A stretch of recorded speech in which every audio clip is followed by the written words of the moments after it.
Hello, everybody. I decided today that I'm going to talk to my dad as the subject for my YouTube video and podcast and find out more about his life, his young life on the prairie in Saskatchewan, about his father, my grandfather, his grandfather, my great-grandfather, his mother, and what it was like growing up back in the 40s mostly. He's born in 1937, July of 1937. And we've talked about such things, but not that much. And so there's lots of things I want to know. And so that's what we're going to try to talk about today. And I'm going to walk through his life with him and ask him a bunch of questions so that I have the answers to the questions. And I hope you enjoy it. Hello. Hey, George. How are you doing? Just as good as it gets. Good. Glad to hear it. So I thought I'd start by telling the story of this third floor that I built on my house.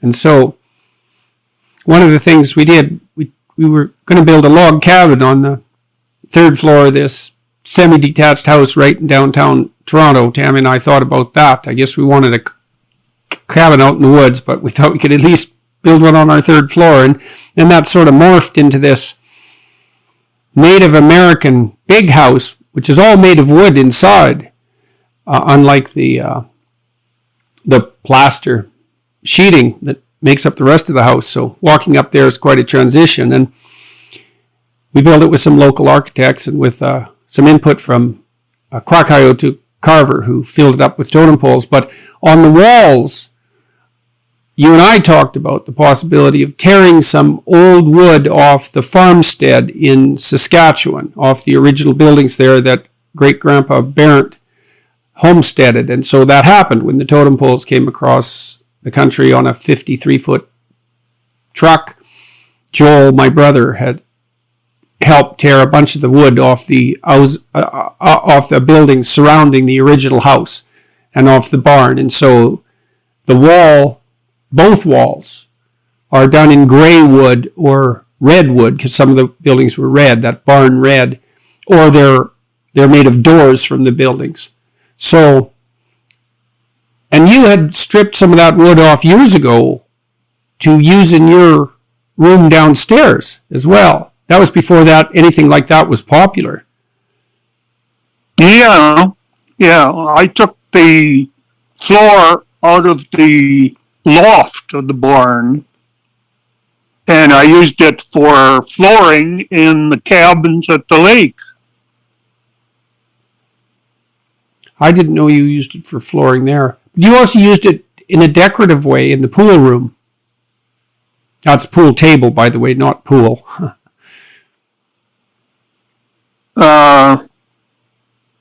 Downstairs here, you mean? Yeah. No, that wasn't from the barn. That was from a friend of mine. Oh, okay. Well, I think I got the idea for using the old wood. Anyways, we did get the stuff stripped away from the old farmstead. So now my great-grandfather, your grandfather Barrett, from whom my middle name is derived, he came to North America from Norway. No, he was born in North Dakota. Or in Minnesota. Was it his father that came? Yeah, his father and his father-in-law. Did you tell me they built a boat and came to Norway, or came from Norway to New York? That actually was his father-in-law that built the boat. And the two families came. I think there were a total of 9 or 10 on the boat. Yeah, they left Norway and sailed all the way to New York. And then they ended up in the Midwest, where there were a lot of Norwegian settlers. Well, yeah, Minnesota and North Dakota were the Wisconsin too, to a certain extent. They were just the areas where the Norwegians and the Swedes settled. Yeah. So they migrated that way. And then there was a move up into Saskatchewan. Yeah, about 1910, I think, was the first time that they came up and homesteaded. And then they left again because it didn't work out as, I guess, homestead life was pretty tough, so they left again, but they didn't sell the place. They did have an auction. My grandfather's old clock was in the auction, and when they came back to Saskatchewan, they went to an auction sale and he bought it back. And I still have it. So how did they get up to Saskatchewan from Minnesota at that time? Was it rail? No, they drove up. In fact, I think you have a picture of the old car that they drove up in. I don't know what it was. I can remember seeing pictures of it. They left, and I presume they went back down to Minnesota, but then they came back. No, where'd they go? North Dakota, place called Vang, V-A-N-G. Both families were in that area, not separated by too much. I think my grandfather worked in the dairy there. And by both families, who do you mean? Well, I mean my grandmother's family and my grandfather's family. And they were married when they came up to Saskatchewan already. Yeah. And so why did they decide to come to Saskatchewan if they were already settled in North Dakota? Well, the grass is always greener on the other side of the fence. Yeah, except when it's in Saskatchewan. Burr. Free land, and it's not colder in Saskatchewan than it is in North Dakota. Right, and so the Canadian government was offering homesteaders at that time a chunk of land if they would come in and do what to it? Well, they had to prove it up over a period of 3 years. I've forgotten how, I think they had to break about 10 acres the first year. And I think they were required to have some sort of domicile on it. And that's probably a loose word for home.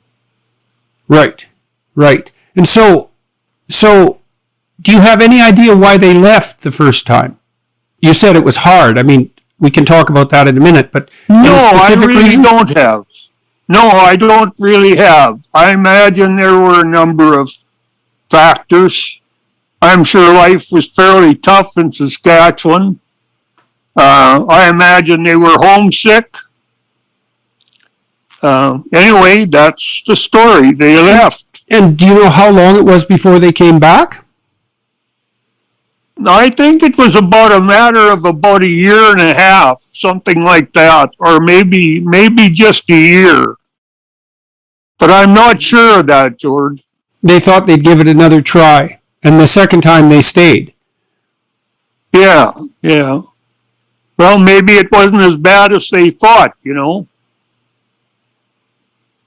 So what would it have meant to break 10 acres of land at that time? What would have you had to do and how?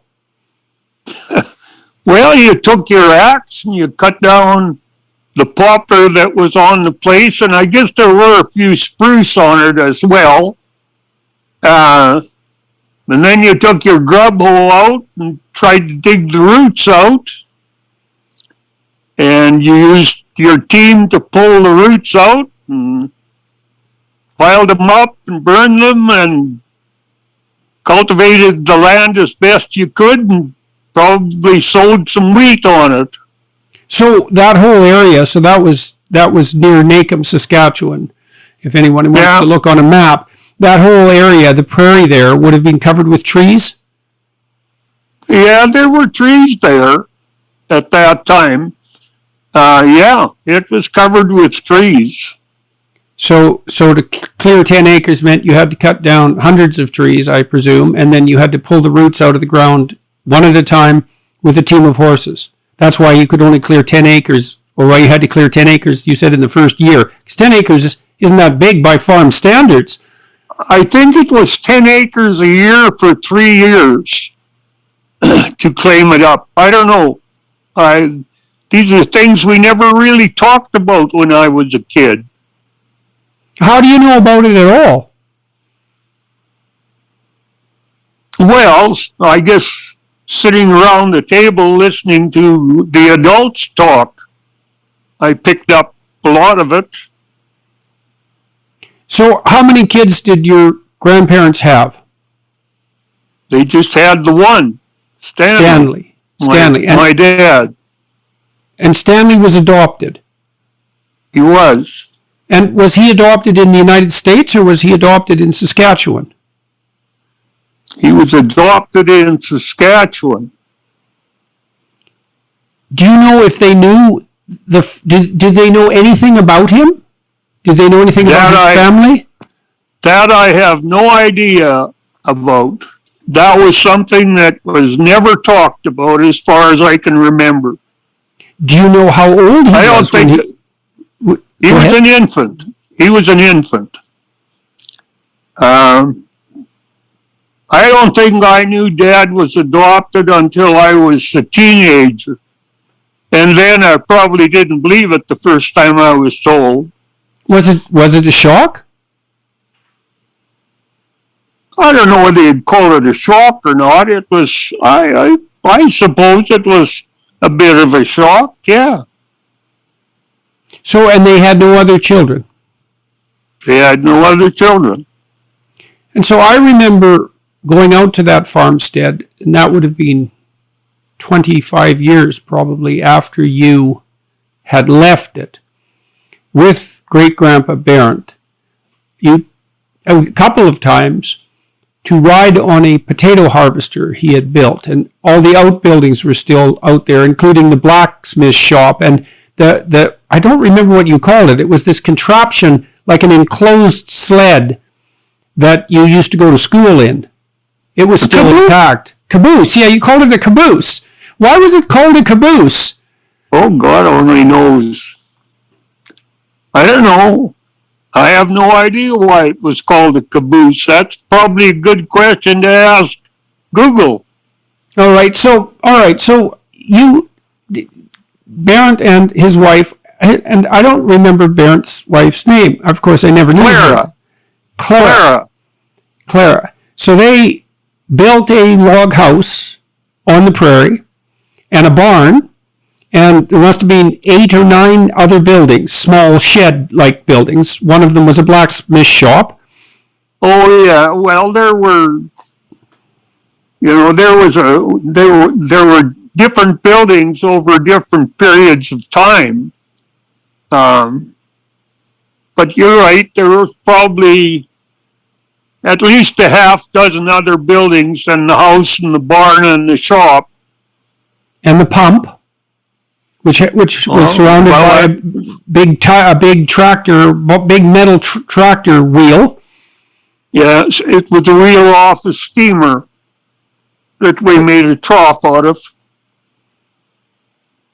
And the cabin you grew up in, which was a log cabin, it was insulated with cardboard, if I remember correctly. But when I knew the house, it was still standing, right? We could still go in it. It was still standing. Well, I think it's still kind of standing. Maybe not. I don't know. I haven't been there for a couple of years now. Yeah, the last time I saw it was a few years ago, and it had collapsed a fair bit. I don't think you could get inside it anymore. But it had a central room and a bedroom on... Did it face... Which direction did it face? It had 2 bedrooms on the east side.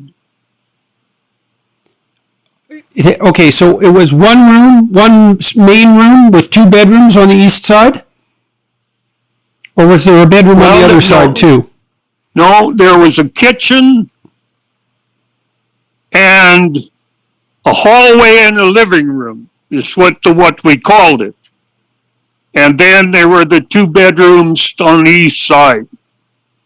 The house, I guess, was long, it was long north and south. Right. And it wasn't very big.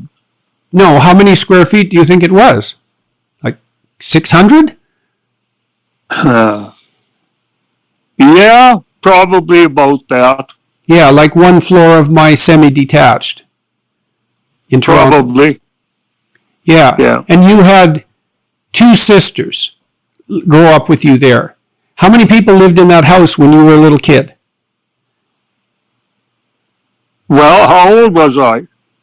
Well, how old were you when you left that house and moved into town? I was probably about 9 or 10. Okay, so you should have some pretty decent memories of that place if you were that old. Okay, so how many people lived there in that house from the time you were born till the time you were 10, generally speaking? Well, I guess there'd have been 4 adults and 3 kids. 4 adults. So your grandfather and your grandmother, Barrett and Clara, and Stanley, your dad, and Bernice, his wife, and your sister Judy and your sister Betty, both of whom were younger than you. Right. Okay, how did all 7 of you live in that house? There was 2 bedrooms. How was that? How did you manage that? How did we manage that? I really have no idea how we managed. Well, who slept in which bedrooms? Were all the kids in one bedroom? But that would only leave one room for the adults. Yeah. I don't know whether I can answer that question or not. I don't think I know. Okay. You have a soft spot in your heart for that house. A soft spot. Yeah, well, you always go back and visit it, and you're nostalgic. Well, you go out to the farm. Yeah, I guess I have a soft spot for it. I grew up there. Yeah, well, what was it like to grow up there? Good. Good how? What did you do? Like when you were a little kid, when you were just, the earliest memories you have, what are the earliest memories you have of being out there? Now, you spoke Norwegian out there, right, primarily? Well, yeah, kind of a Minnesota Norwegian, I guess. My grandfather and grandmother spoke Norwegian mainly. They could both speak English, but mainly they spoke Norwegian. My dad spoke Norwegian when he was with my grandfather and grandmother, and English the rest of the time. My mother, Bernice, probably could speak some Norwegian, but we spoke some English too because neighbors weren't always fluent in Norwegian, although a lot of them were. So, what was life like there on the farmstead when you were a kid? You had animals, you had horses. We had horses and cattle, pigs, chickens. Who took care of them? Well, I guess we all did, or I shouldn't say we all did, but my grandfather and grandmother and mom and dad took care of them. And what did that entail? And how many cows were there? Do you have any idea? Well, I would guess that there were probably about 6 cows that were milk producers, and then the rest were raised for beef. Excuse me. Horses, we probably had 4 or 5 horses all the time. And did you ride a lot? Ride horse? Yeah. No, not very much. I rode some, but I wouldn't say I was a cowboy or anything. Any particular reason?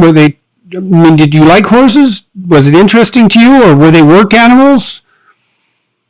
Well, both. They were interesting. They were work animals. I mean, that's what pulled the implements when I was a kid. I can remember when we got our first tractor.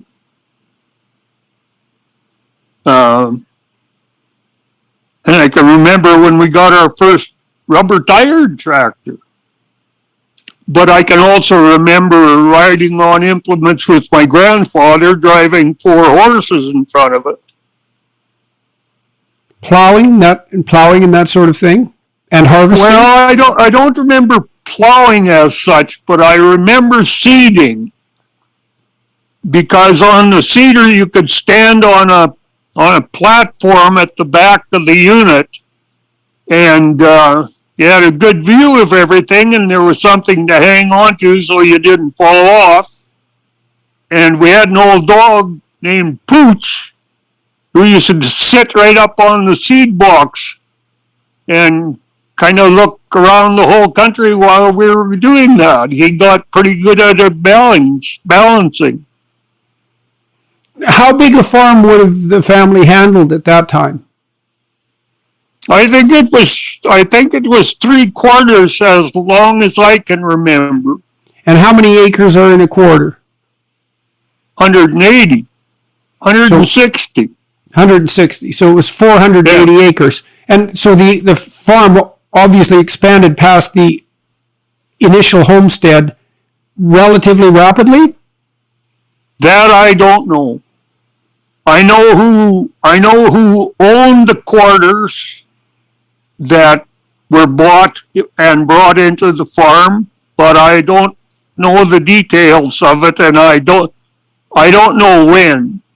Right. So when Barrett and Clara came back up, they made enough of a go at it the second time to establish a farmstead that was successful enough to buy other reasonably sizable pieces of land. I mean, 3/4 is not an immense farm by modern standards, obviously, but it's not no land at all. It was probably at its time fairly average.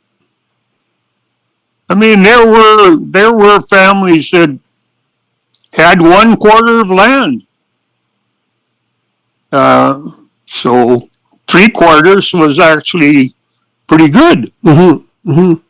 And so everything you ate, I presume, pretty much came directly off the farm with the animals that you had. So eggs and milk. Were you milking cows every day? I wasn't. My mother was a great milker.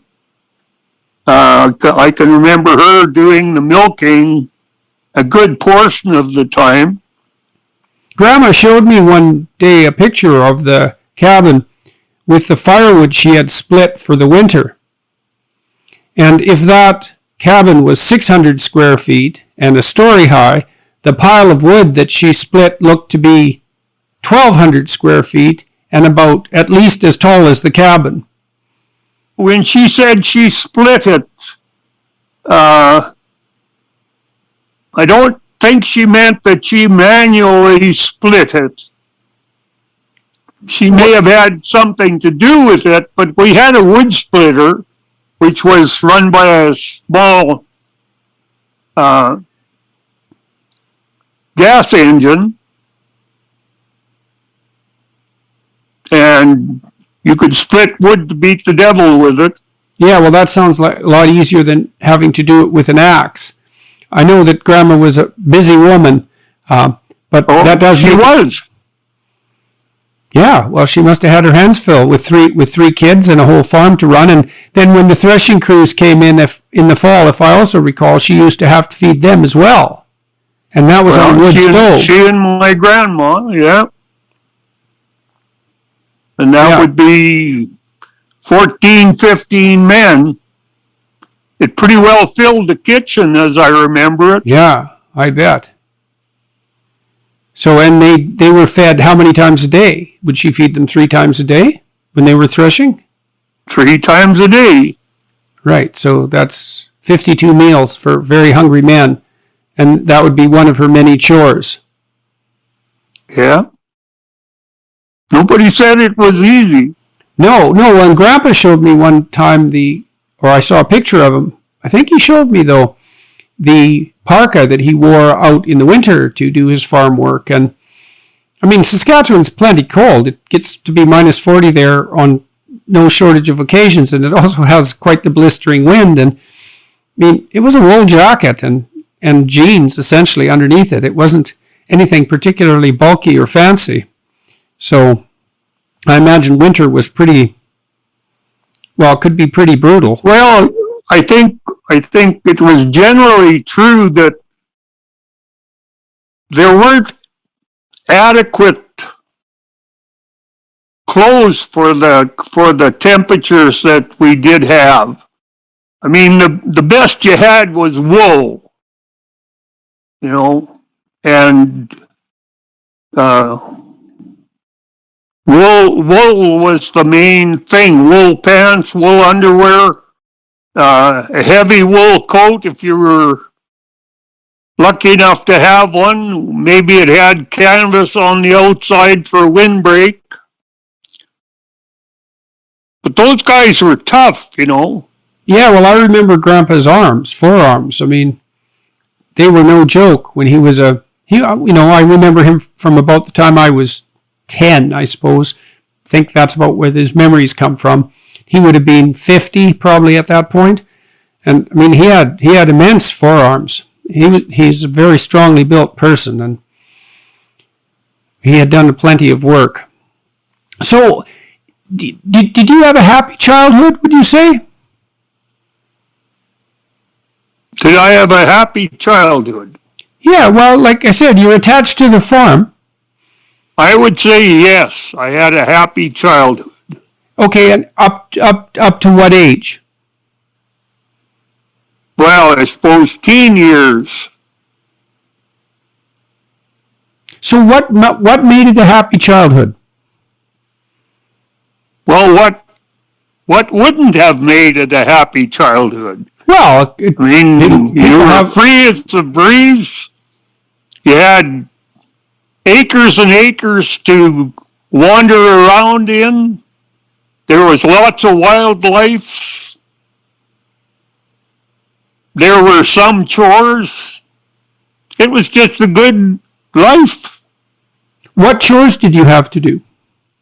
Oh, you had to bring in wood. Occasionally you had to bring in a pail of water. Usually it was only about a half a pail because you couldn't carry a whole pail. You had to go to the pump and pump the water into the pail, and then it wasn't very far to carry it, but it had to be carried occasionally. So you weren't overwhelmed with chores, by the sounds of it? No, I wouldn't say I was overwhelmed with it at all.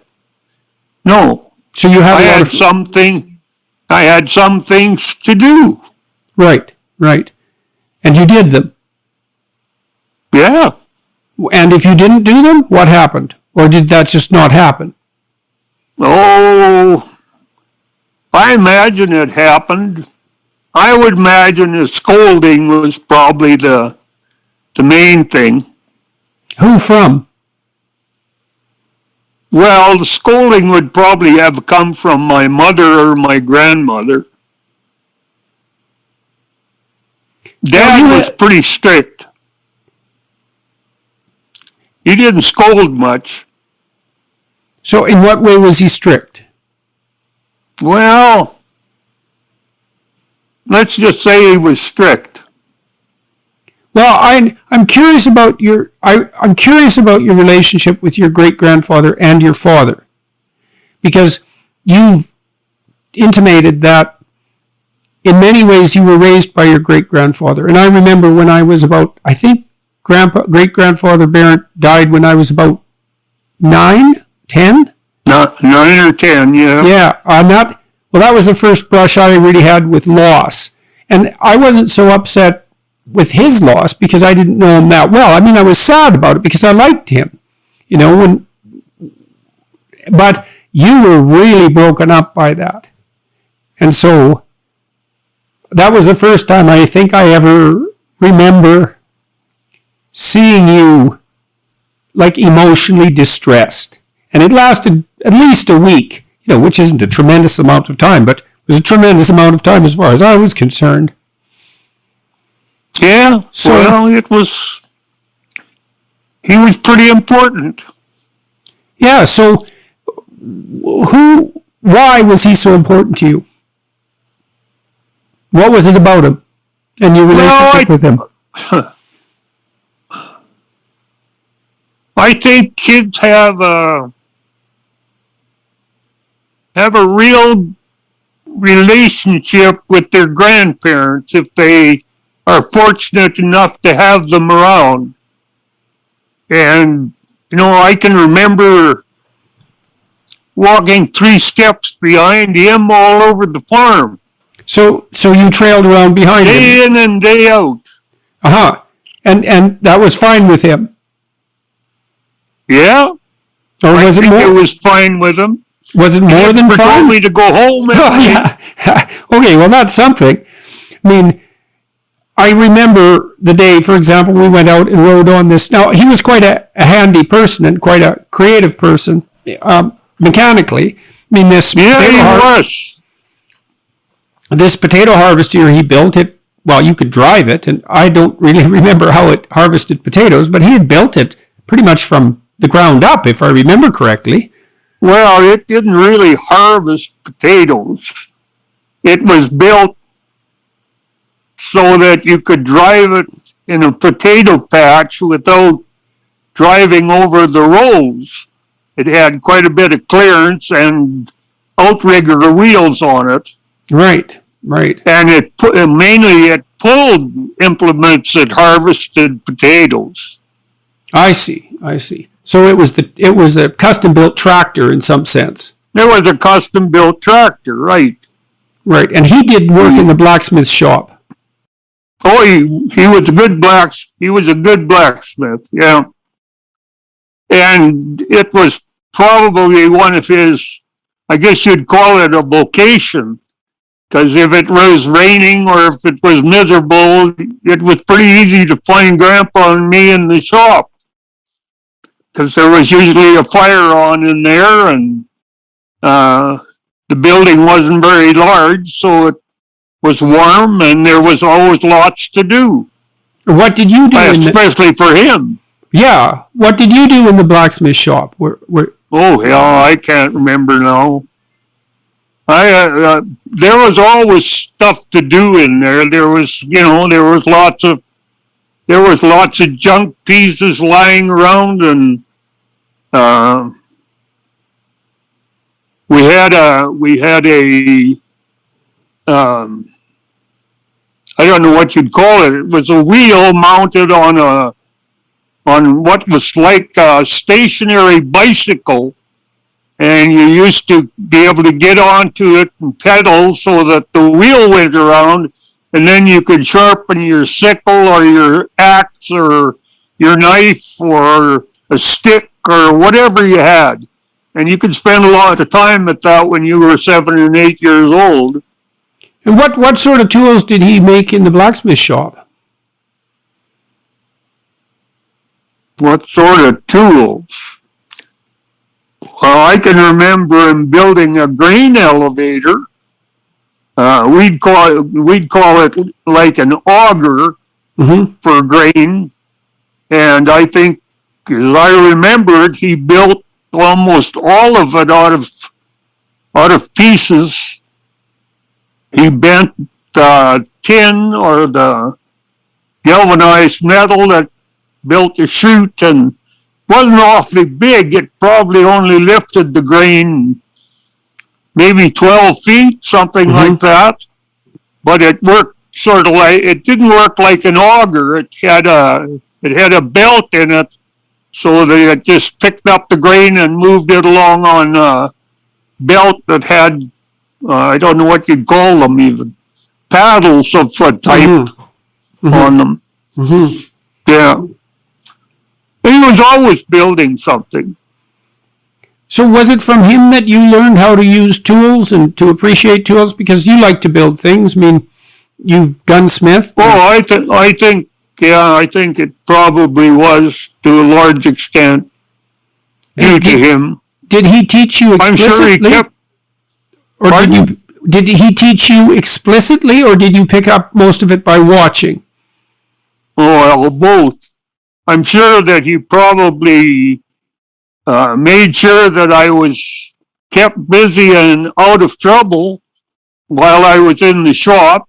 And, that probably involved straightening nails and God knows what else. Right, so you had small productive jobs to do while you were hanging about with him. Well, they were, a job is what the body is obliged to do. Mm-hmm. Yeah. So this wasn't a job. If it's not obliged to do it, then it's fun or play. Mm-hmm. And so that's kind of how you remember that, as play. Well, I remember it as a good time, yeah. Right. So he was easy to get along with for you? He was good to you? Yeah, very good to me. How about your grandma? Grandma was great, yeah. How? What was great about it? Well, she was extraordinarily kind. I can't ever remember her disciplining me other than maybe shaking her head or something. She taught me how to read at an early age. We used to do homework together. There were always treats. Who knows? She was very kind.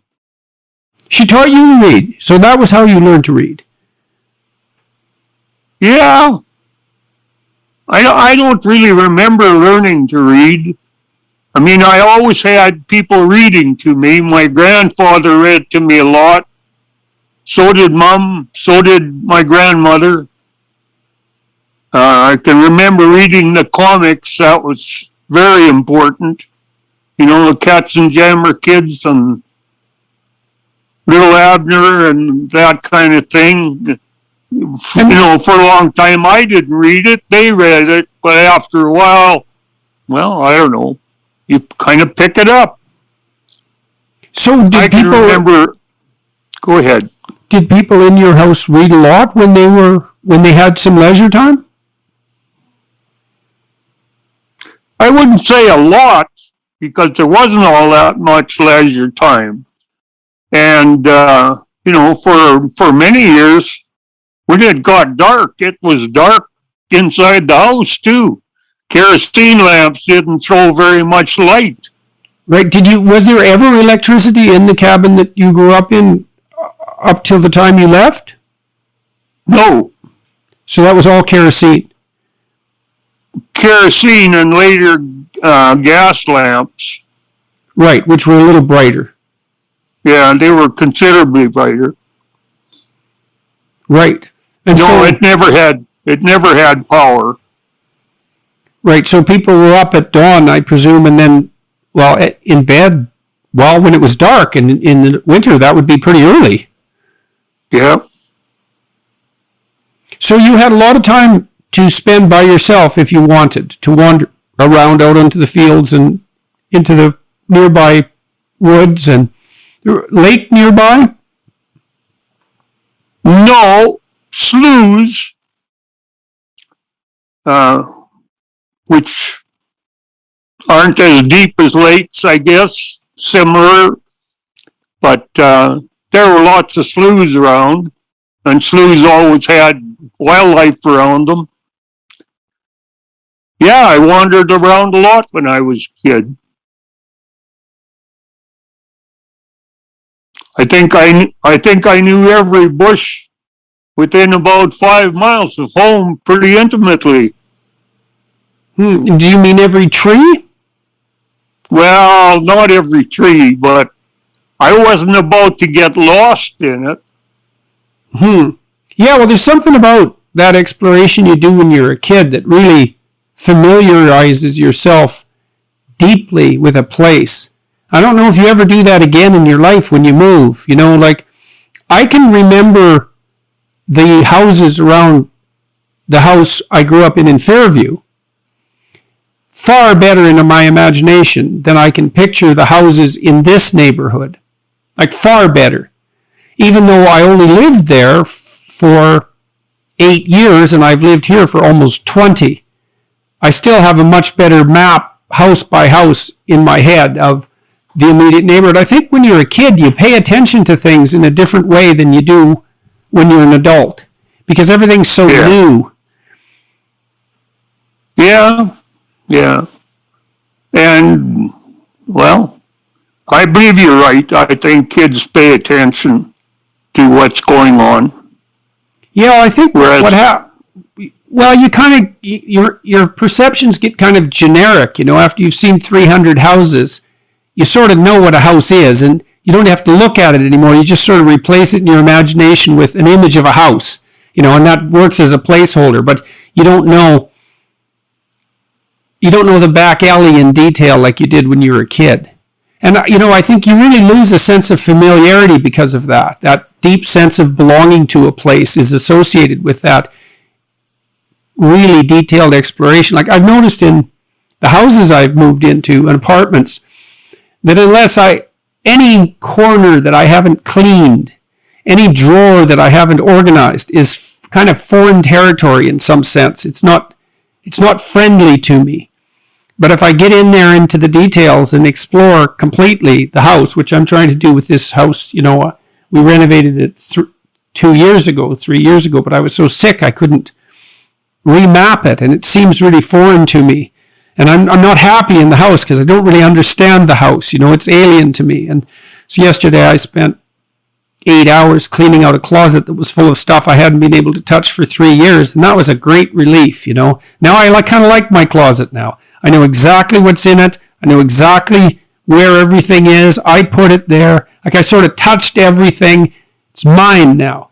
Whereas before it was just this place that was full of stuff I didn't understand and a bunch of work that I hadn't done, and, you know, was leery of it. There's still a lot of the houses like that, so I'm still not comfortable here. But I will be. Before I leave in January. We're going to go through every square inch of it and hopefully put it in order. It makes you much calmer to know the place. Where are you going in January? I'm going on tour. Oh, okay. Going to Washington first for a week or 10 days. Right. I understand now. Hey, and I talked to Joe Rogan the other day. Yeah? Yeah, so I'm booked on his show in Austin on the 24th. 24th of? 24th of January, just before the tour starts. It starts good. On the 25th. Yeah, it was really good to talk to him. I always enjoyed listening to those. Yeah, well, Rogan, he's quite the guy. He's done a lot of things. He's tough, he's smart, he's funny, doesn't take any nonsense, he's nobody's fool, and he's even-handed with people and generous, and he's a good guy. Like, he really is a good guy. He deserves his success. You know, he's been a successful martial arts fighter. He was a successful host on a couple of TV shows. He's been a successful stand-up comedian, and then he's been this ridiculously successful YouTube interviewer and podcaster. Like, you don't get successful at 5 different things without being pretty competent. So yeah, I'm looking forward to seeing him, and he's a courageous sort too. And he's fun to have a conversation with because he has this great sense of humor. So back to your grandfather. You spend more time with your grandfather than with your dad? Oh yeah, way more. And why was that, Dad? Why was it? Yeah. Why do you think it was? I mean, was that par for the course in those days? I mean, sometimes kids spend more time with their grandparents if their parents are out working.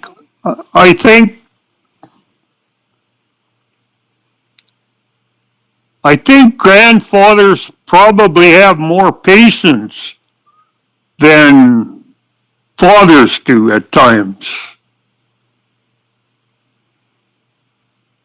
I don't really remember spending very much time with Dad at all. Did you get along with him?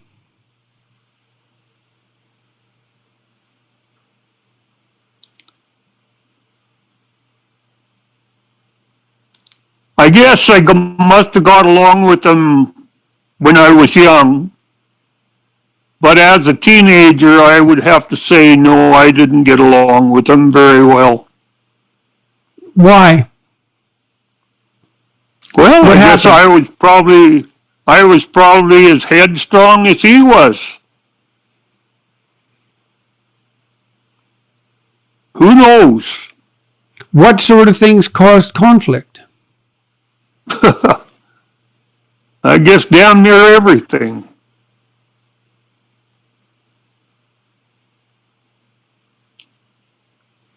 Now you were at the farmstead until you were 9, and then the family moved into Nacum. And how big was Nacum at that time? Oh, it probably was 400 people, maybe. And how much different was Nacum when I got to know it when I was a kid from the Nacum you grew up in?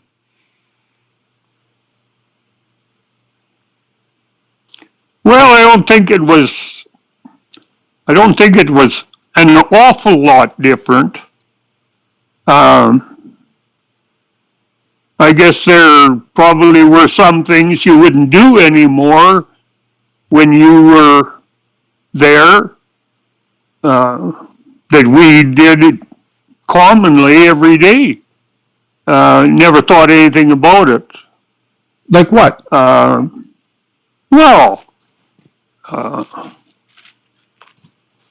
you imagine, how old were you? 12? Sure, you were younger than that too, but yeah, 12. Okay, 11, 12-year-old walking downtown with a 22 in his hand to the co-op store to buy some ammunition, taking the gun into the store and saying, I need a box of shorts, 22 shorts, and the people behind the counter wouldn't even blink an eye. They just give you a box of shorts and take your 50 cents from you.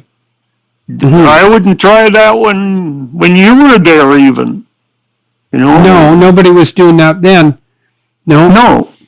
So that's part of that freedom that you described. Yeah, freedom and common sense, I think, was a little bit more common then. Yeah, well, I wondered to some degree, tried to think that through. I mean, people were working physically and directly in a way that they don't so much now. You know, you're on that farm, you're contending with animals. Well, you're contending with the cold, you're contending with the heat, you're contending with the light for that matter. I mean, everything's work, but you're directly related to that work, right? I mean, there's an immediate payoff. You go out and the chickens are there and you have eggs, and you go out and milk the cows and you have milk, and you churn it and you have butter, and you turn the kerosene light on and you have light, and you light a fire and you have heat. You know what I mean is it's hard work in some sense, but the reward is instant. Plus it's really real. It grounds you to the actualities of things. And then, you know, people were younger when they had their families, and so I think they were more likely to grant their kids, because they were a little more wild, let's say, being young, more likely to grant their kids a certain degree of independence, because they were still young and wanted to have fun. And then most people had more siblings than they do now. Yeah. You know, and I think one of the reasons that people are more helicoptery around their kids now is because they wait till they're 35 to have them. And so they're older by then and more cautious. And then they only have one or maybe two. And so they don't have 10. You know, it's like, you're not going to stay on top of 10 kids. That's not going to happen. I don't think you can stay on top of 4. And so that means to some degrees the kids raise themselves, right, in sibling groups. And the parents supervise, but sort of from a distance. And I think you probably get a lot more realistic view of the world and your place in it when you're wrestling for position with like 6 siblings. Yeah, It's hard to be special in that situation. I mean, your siblings aren't going to like that.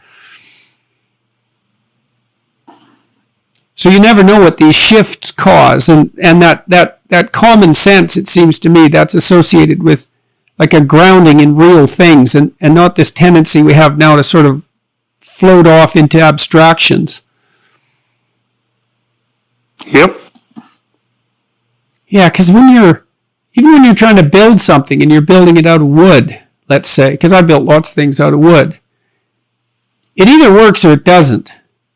You know, it's really, the proof of the pudding, so to speak, is right there in front of you. And you can't delude yourself into thinking your tabletop is flat and straight when it's not. It's either flat and straight and the table is stable and looks half decent, or it isn't. So, yeah.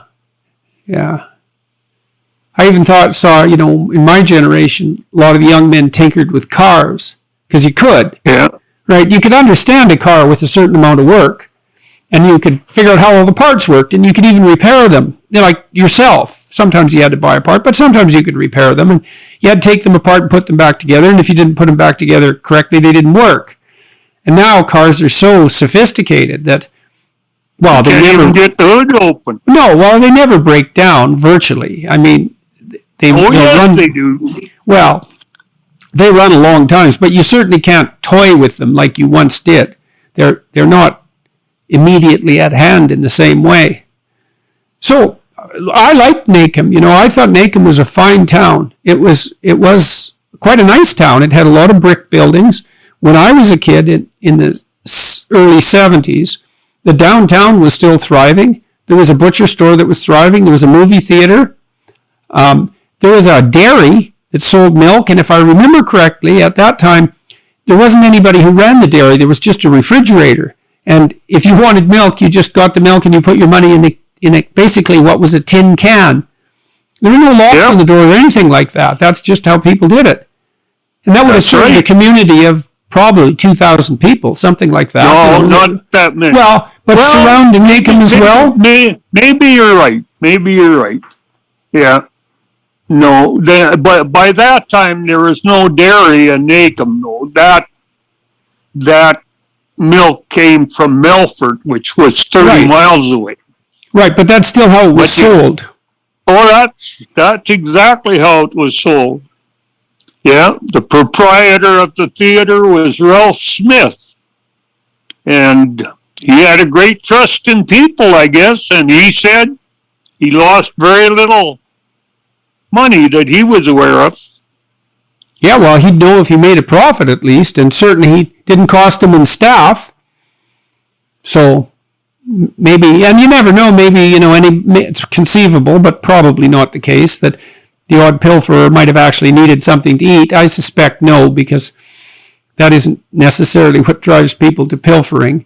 But yeah, I thought Nacomb was a real nice little town, and it was, you know, the streets were nice and straight, and the houses were well built. It was quite a thriving little community. It had a nice brick school. That's where you went to school. So everyone moved into Nacomb at the same time. Your grandfather? No. Oh, how'd that work? Well, my grandfather and grandmother were the ones who moved into Fairview and Nacomb. Nacomb. They moved into Nacomb, and I'm not sure why I ended up there, but it probably had something to do with my grandfather and grandmother. Anyway, I was in about grade 3, I think, when I joined them in Nacomb and went to school there. And Mom and Dad and the girls stayed on the farm. It sounds like we were really separated, but, you know, the distance was about 4.5 miles. And it wasn't as though you didn't see them every day, because most days you did see them. And was that an okay separation for you? Were you unhappy about moving from the farm? Were you happy to be moving into Nacum with your grandparents? Yeah. I told you I got along with my grandfather and my grandmother exceptionally well. And what about your mom? Mom, I got along quite well with Mom. She was very kind too. And what did she think about you moving into town away from her? I really don't know, Jordan. I don't know what she thought about it. Well, it was clear that she loved you beyond belief. I mean, I remember one time we were playing cards up at the lake in Saskatchewan, and Grandma was up there. This isn't that many years ago, maybe 15 years ago, something like that. And so you would have been 70, I guess, 68, something like that. And Grandma would have been, well, in her late 80s. And we were playing cards, and you were getting teased. I think Julian was teasing you, and I think maybe I was teasing you. And Grandma said, "Don't you pick on my Wally." And she meant it. And I thought, that's so funny. She wouldn't have said Wally. She'd have said Walter. Yes, that's right. That's what she said. "Don't you pick on my Walter." Well, it really cracked us up, because, well, you were 70-year-old grandfather by that point, and she's in her nearly 90, and it was just like listening to a 20-year-old woman maybe talk about her 4-year-old kid. It's like, don't pick on my Walter. Mom definitely spoiled me. Yeah, well, so she probably missed you when you left. Yeah, she probably did. But like I said, it wasn't as though we were gone for any length of time. At the very most, it would have been a school week, and probably, well, for a good part of the year, it probably wouldn't have been that, because my grandfather always went to the farm every day. Unless there was something extraordinary going on. So did they move into town because they finally had the financial resources to have two houses? Well, again, Jordan, I honestly don't know. I would suspect that might have been the case. Yeah, well, those are pretty cramped living quarters. Did you get along with your sisters?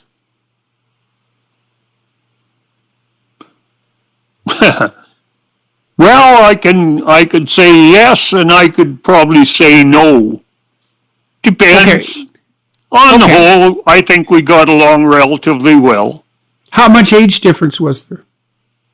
Well, Betty was 2 years younger than me, and Judy was 7 years younger than me. Yeah, well, 7 years is a long gap. And she was very spoiled. Wait, Betty or Judy? Judy was very spoiled because she was the youngest. Mm-hmm. Betty was the in-between girl. Right. So, when you were out on the farm, did you have a lot of friends, or was it mostly activity that centered around the farm? Oh, had friends, but they weren't right next door. Right. They were miles away. But you had the occasional friend that would come over, and I had a good school friend called Helmer Wunderbaum, and Helmer could really ride. And he used to ride over on his horse every once in a while, and we would go for a ride, around with him. Me on the horse that I rode not very well, and Helmer clinging to it like a Comanche. So how was it that he got to be a better rider than you? Just more practice? More practice, I guess, yeah. And so, Well, Helmer was probably more of a cowboy than I was, too. so what made you not a cowboy? I mean, you'd like to carry your .22 rifle downtown into Nacum. That sounds like a pretty cowboy thing to do. So what was the difference? I don't know. I really don't know what the difference was.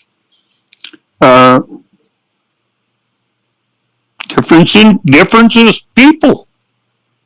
So you could read before you went to school? Yep. Did you like to read? Obviously. Why obviously? I stayed with it. What do you mean by that? Well, I don't think you do things that you don't like for very long, do you? If you like it, you do more of it. So I read. Were you a reader in comparison to your friends? Or was that a rather common pastime? Because when I grew up, most of my friends didn't read. Not much. So I was very different. Well, yeah, the difference, though, was that I didn't know what my friends were like at home very much, Even when I went to Nacum to school, I can't say that I really knew very much about very many of my friends as far as their reading went. One maybe. Anyway, yes, I could read before I went to school. I can tell you one thing that I can remember quite well. I had learned how to do cursive writing. And this was before I went to school, too. My grandmother had a really lovely hand, and so did my grandfather. You could tell that they were taught how to write. Anyway, I was copying a comic, and I was doing it from the print to cursive writing. But what I didn't know was that you stop between each word. Now, it sounds pretty damn simple, but I can remember that asking my grandmother, how does this work now? What do I do when I come to the end of this word and start the next one? Just connect them and keep going? Anyway, just an aside. Well, it's simple when you learn it, but it's not necessarily obvious when you haven't learned it. That's right. Did you like school? Yep. Did you like school all the way through school? No, I'm sure there was periods of time and when I was a teenager that I would sooner have been out farming or out helping on the farm. In fact, I think I've got one report card that says something to the effect that if Walter attended more regularly, he would do much better. And that would have been junior high? Yeah, that was probably about grade 9, somewhere in there. So what did you do when you skipped school? I never do that. You see, I hardly ever skipped school. And every time I did, God damn it, you caught me. I did it like 3 times. One time I drove to Hines Creek. 3 times. Really? It wasn't very often. One time I drove to Hines Creek to get away from you. I thought, I'll drive to Hines Creek. He's not going to find me there. And then on the way back from Hines Creek, you drove by and waved at me. I said, oh my God, he caught me again. So ridiculous. Yeah. You weren't very inventive. Not anyway, in that regard, that's for sure. No. So why did you stay with school? You graduated. Was that the standard routine? Did most people graduate, or did most people drop out in grade 9 or grade 10? I don't really know. I would think that the majority of kids of my generation probably finished school. By that, I mean went to grade 12. Not all. I mean, I can remember several of my friends dropping out prior to graduation, in the grades before. but a good many of them finished school. Yeah, almost all my friends from junior high dropped out. Well, many of them went and worked on oil rigs, and you could understand that to some degree, but I had a completely different group.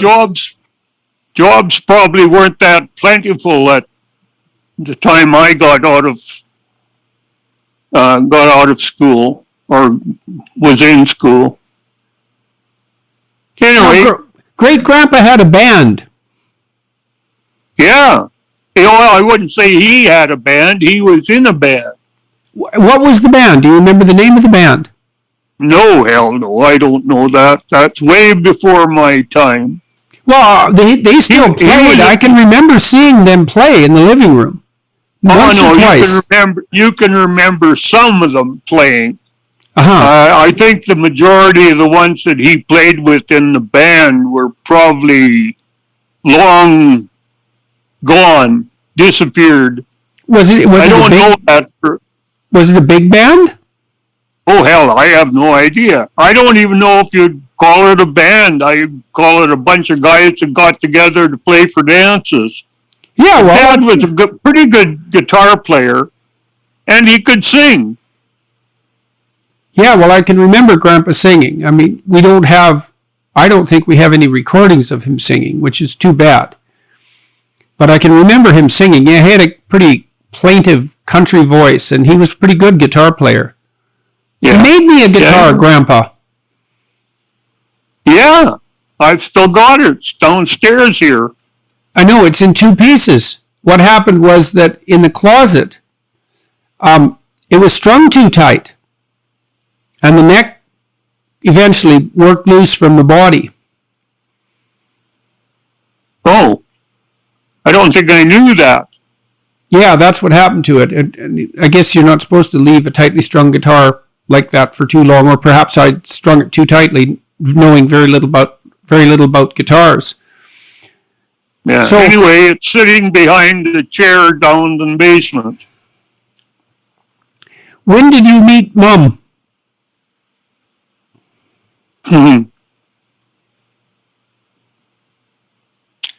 I would imagine that I probably met her when I went into grade 3 in Nacum. What did you think of her? I think that I thought she was wonderful right off the bat. You think that? Well, yeah, I kind of do. I thought that about Tammy. Yeah, well. Yeah. I was right, too. Ha-ha. Yeah, so was I. Well, good. Good for us. Yeah. What the hell do you think accounts for that? Good luck. Yeah. She told me she kind of knew, too. Tammy. Well, I don't know that Beverly knew. I mean, we weren't always good friends even. Mm-hmm. But were you in the same grade, or was she one grade lower than you? She was one grade lower than me. Right. Tam and I were in the same grade, so she was a year older than me because I was younger for the grade. But so we were. That facilitates a friendship, being in the same grade. Oh yeah, definitely. So, but don't forget, we were in the same room. Oh right. As the other grade, because there were at least 3 grades in a room. So we were probably in the same room much of the time. When did you start going out?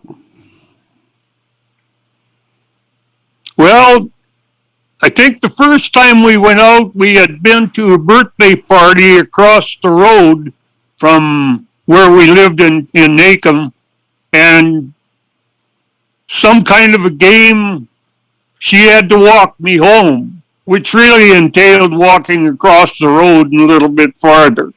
So if you count that one, we were probably 10, 11 maybe. And obviously you count that one. Yeah. When was the first time we went out?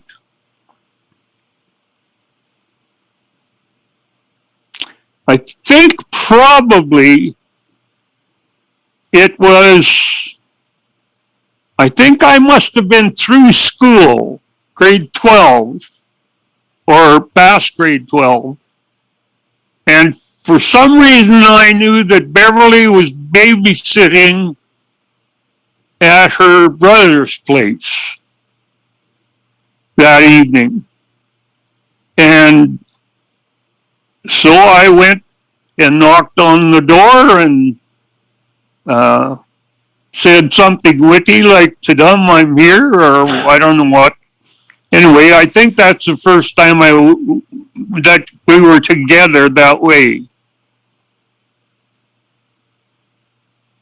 And then I think we were together most of the time after that. What drew you together, do you think?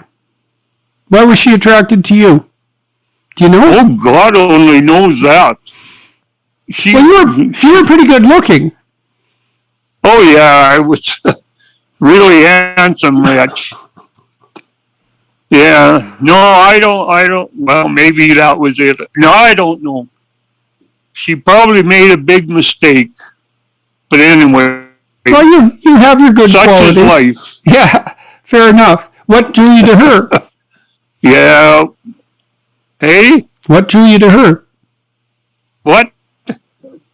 What drew you to her? What drew me to her? Well, I told you. I always thought she was something special. And I probably followed her into Saskatoon when she went to take nursing. That was probably my main motivation. So you said that you graduated high school and then you basically followed Mom to Saskatoon. Were you planning to go on to further education? Yeah, I think I was. When did you decide you wanted to be a teacher? Oh. I don't know. I had a couple of really good teachers in high school. And maybe that was part of it, I don't know. Joe Floffenoff and Frank DuPont. What made them good? Well, they knew their subjects well, they taught well, and they were good people. You know, they were easy to get along with, and yeah. I did a lot of marking for Frank.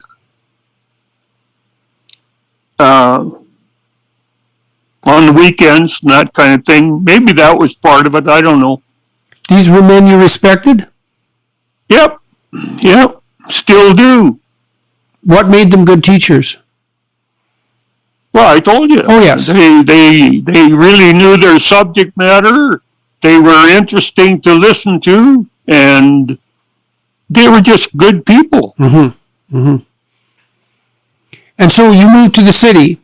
How often had you been to Saskatoon before? I mean, that's a pretty big city by NACM standards.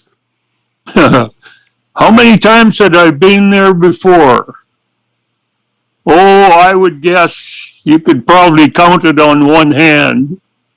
So what do you think of Saskatoon? It was fine. Were you excited to be in the city, or would you have preferred the small town and the farm? Oh, at that time, I think I preferred the city. I mean, there was lots going on and that kind of thing. Did you have a good time in university? Did I have a good time? Yeah, I think so. I had a car that wouldn't start when it was cloudy, but yeah, most of the time it was good. Why wouldn't it start when it was cloudy? Don't ask me. It was the most perverse beast I ever had. So, how old were you when you asked Mom to marry you? You mean the first time? How many times did you have to ask? Oh, hell, I must have asked her. I have no idea. How many? Times. Oh, yes, I bet you know exactly how many. How many? No, I don't know. I tried to talk her into marrying me a number of times. And she wanted to be a nurse, and that was the first thing to get done. But yeah, no, I asked her more than once, I'm sure. I think I asked Tammy 5 times. Well, I don't think you have the record, but I'm not sure. She asked me once too, so that worked out okay. The final analysis. Oh, well, I don't she had come to Montreal to live with me, and we had discussed getting married, but she felt it was time, and she actually asked me on, isn't it Sadie Hawkins Day? Isn't that? Yeah. Yeah. We didn't even know it. We didn't even know it. It just happened that way. Didn't even know it. No. Yeah, so that was pretty funny. Little Abner was just as real as Santa Claus, you know. Yeah. Yeah. So, and I said yes. It was a good deal. It was a good deal. Yeah. Yeah, it was a good deal. Would you say that you've had a happy marriage? Yep, I would say I have had a happy marriage. What was more important to you, your family or your career? Oh, no doubt at all. Family. What was the best years you spent with your family? Well, I think the best years were the years that you guys were home and growing up. They were great years. And of those years, younger kids, older kids, what was better for you? Oh, I can't say that because it was all good. There's no doubt. That was the best time of my life. Why? Oh, who knows why? Come on. I think it's instinctive for some people. Yeah, well, you're really good with little kids. Well, there was, no doubt. Yeah. You seem to trust them. Well, I seem to be relatively good at that, yeah. And most little kids trusted me. Yeah. Not very many that I had shy away from me. So you spent a lot of time with me when I was a little kid. Yeah. What do you remember about that particularly? Well, what can I say? What do I remember about it?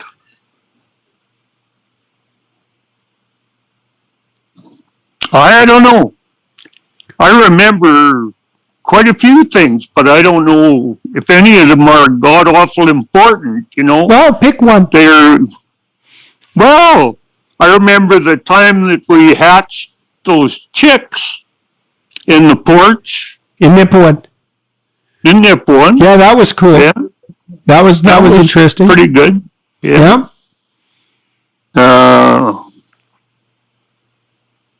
I remember driving home with you to Nacum a number of times and talking the whole time because you'd never stop asking questions.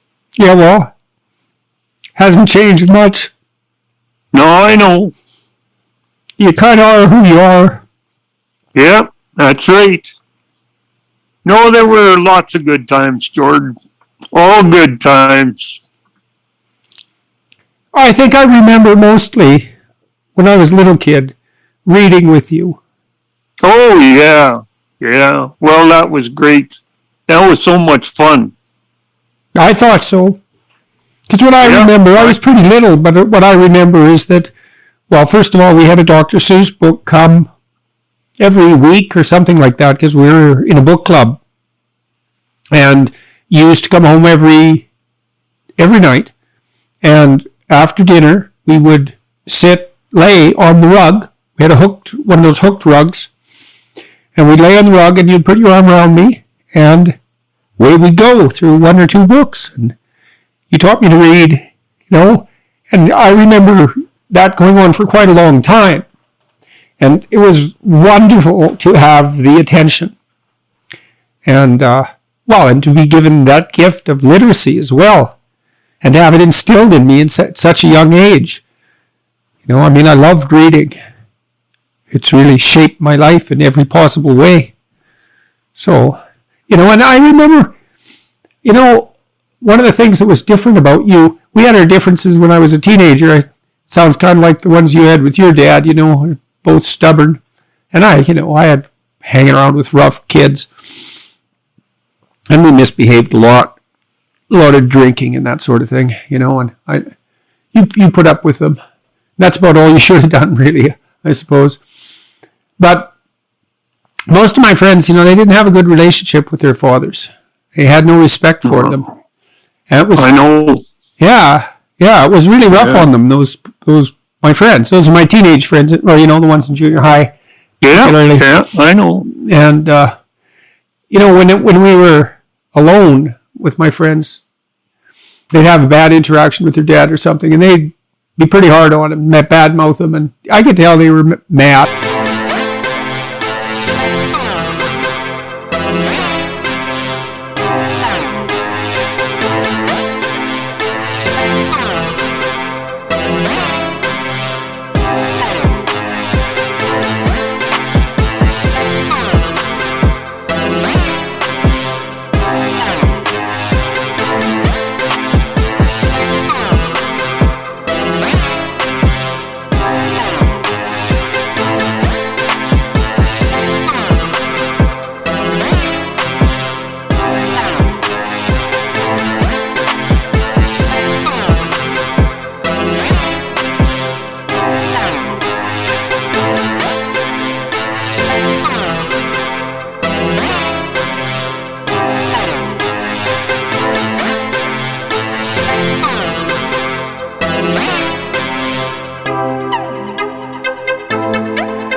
Bitter, resentful, angry about it.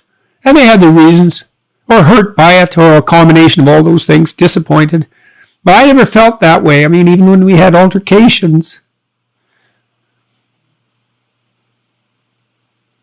Yeah.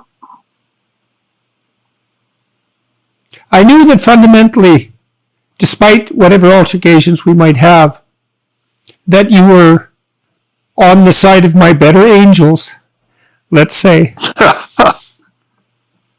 Well, that's a tricky thing to manage, How is that? Yeah, but it's a tricky thing to manage because when you have kids, you kind of, on one hand, you want to like the kid, but on the other hand, you want to like the kid that they could be even better. So you have to kind of balance that acceptance for and appreciation for who they are right now with a desire to foster further development. And I think mothers sort of specialize in the former and dads to some degree specialize in the latter. It's not that cut and dried, obviously. But the fact that you had belief in my potential has always been of inestimable value. And one of the things that really hurt me when I went on tour and talked to so many people was that was so lacking for so many people. They didn't have someone who really had their back, like really, when the chips were down. Both you and Mom, I knew of that. I knew that that was true. And that gives you kind of a foundation underneath you, you know. Well, you obviously had it with your grandparents and your mother. Yep. I don't know what it would be like to grow up without that. You know, you'd be pretty lost, pretty alone. Yeah, well, there's no doubt it would be tough. Anyhow, Mom and I always said we were young and dumb, so everything goes well. Yeah, well, what's been the most challenging part of your marriage, Dad? What's been the most challenging part of being married? Because you've been married how long now? I don't know, 64 years, something like that. Yeah, well, that's a long time. We got married in 60. What does that make it? 61. 61. Yeah, well, it just feels like 64. Yeah, it just feels like 64. Yeah. Yeah. Most challenging thing. Jesus.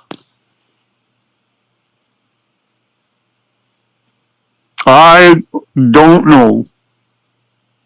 I guess maybe the most challenging thing is trying to be a decent person, because I have a lot of trouble with that. What do you mean? Well, just that. What do you have to control?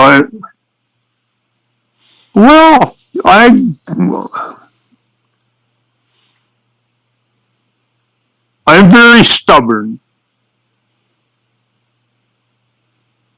I guess probably quite opinionated. And very vocal. All those things can cause problems, and I know that they've caused problems for your mom. Yeah, well, Mom's kind of gentle person, although she's got a spine. Yep, she's a good person. Yeah, she's a good person. She's easy to get along with. She laughs a lot. She's friendly, outgoing. Yeah, I can't ever remember really having a fight with Mom, you know. And when we were kids and we used to make her upset, you know, because we were rambunctioning around too much, and we made her upset, that always made us feel guilty because, you know, Mom didn't get upset. If you made Mom upset, you were probably being bad. So we just feel guilty about it. So, yeah, well, you know, being stubborn and opinionated and assertive has its virtues too. Well, they have its virtues, but they are making it very difficult for us. Yeah, well, it's not easy to negotiate continually with someone under the same house, and you and Mum are quite different in many ways too. So you have those temperamental divides to cross. I mean, she's more extroverted and social than you are. Yeah, I wouldn't say I was extroverted and social. No, well, you took my personality test, right? And I mean, you were assertive on the extroverted scale, but low in enthusiasm, whereas Mum is high in enthusiasm and not as assertive. So you remember things too long. Yeah, well, I was curious, you know. Yeah, well, it's probably true. Yeah, well, I didn't, you know, I got to say, when I grew up, I never saw you really back down. So that was something. No,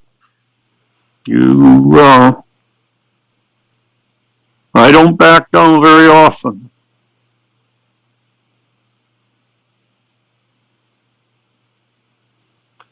And I'll be damned if I'm going to back down to this government or whatever in the hell we've got. So when are we going to see each other again, do you think? Well, I guess when you come to see me, because I can't go anywhere. And I can't see it changing. Yeah, I'm not very happy about that. No, I'm not neither. But I gotta live with me too. Yeah, I know. I'll come up. I got my tour running pretty soon. Yep. I'll figure out how to come up. Good. Got anything else you want to say? What's the best relationships you've ever had in your life? The best relationship. Yeah. Oh. I guess for me, your mother, you, Bon, Joel. Yeah, well, in our culture, kids, they get a bad rap, But one thing, if you're careful, you can have the best relationships you've ever had in your life with your kids. That's really something. The thing is, they pay you back for, people think of kids as this, like, interruption in their life or an inconvenience or... No. No. That's not right. They're the best thing that ever happens to you if you're careful. You're right. Anyway, Off to we should the probably UK. quit. Yeah. Hey, Yeah, before we can't talk. before we can't talk. Yeah. Off to the UK tomorrow. Yeah. Well, we wish you luck. Thank you. I don't think you need it, but Luck's never good. hurts to have a little. It's good to have some luck, too. Yeah, it's going to be an incredibly exciting trip.